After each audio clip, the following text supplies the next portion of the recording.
Hello everyone, it's Natalie, and in this video, I'm going to be going over significant figures.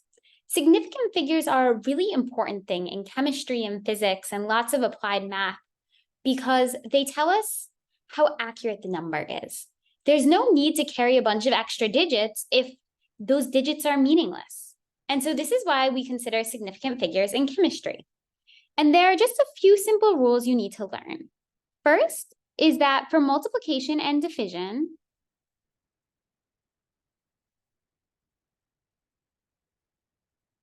we care about the total number of significant figures.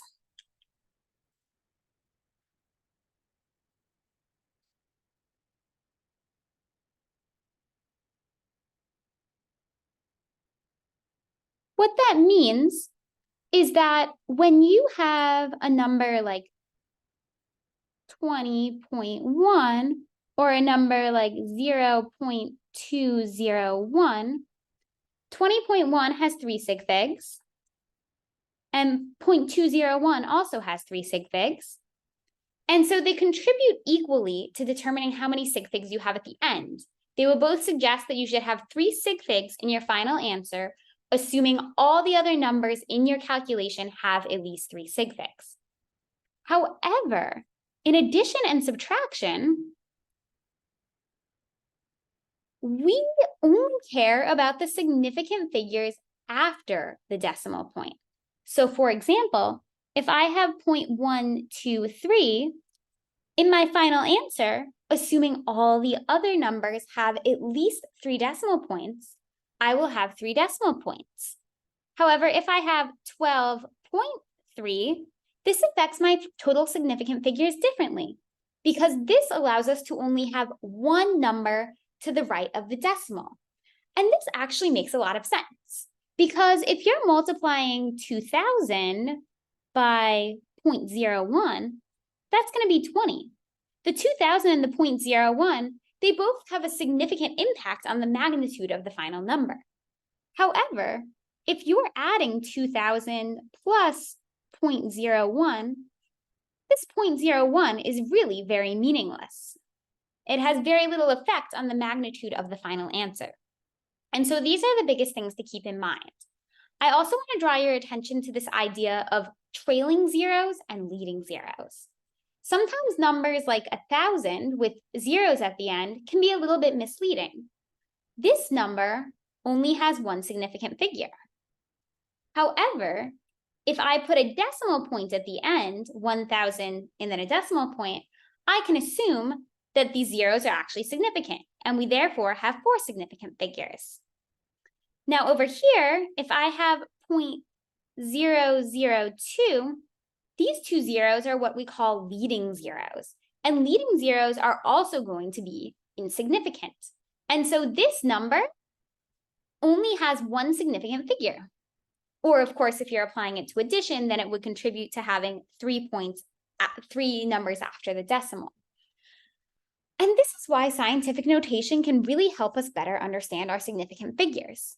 So if we write the 0.002 as scientific notation, it will be 2 times 10 to the negative 3. And this is very obviously just one sig fig. Similarly, if we write 1,000 in scientific notation, assuming the one without the decimal point, it's 1 times 10 to the third. And this is very obviously one sig fig, as opposed to 1.000 times 10 to the third. This has 4 significant figures. All right, so let's get into these practice problems. We have 0.406 times 0.0023.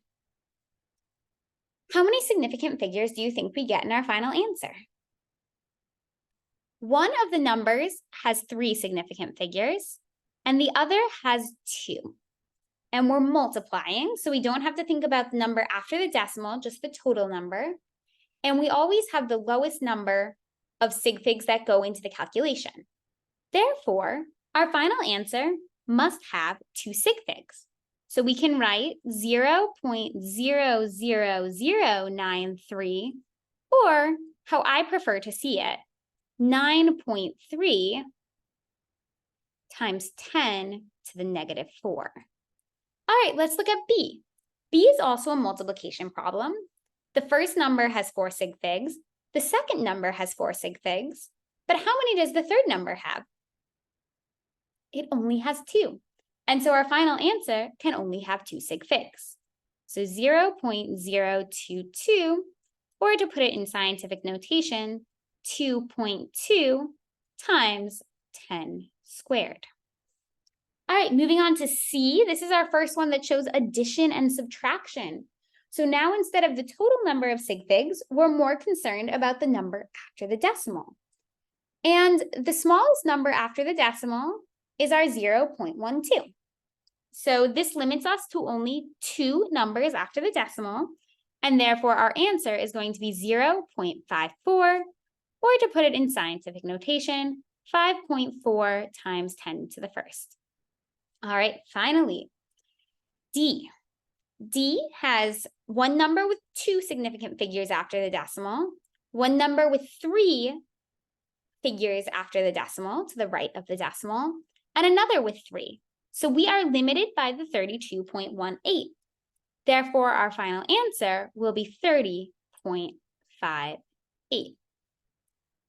Thank you so much for watching. I hope this helped you better understand significant figures and that you can apply this to your chemistry and physics class and any future work. Have a great night. Bye.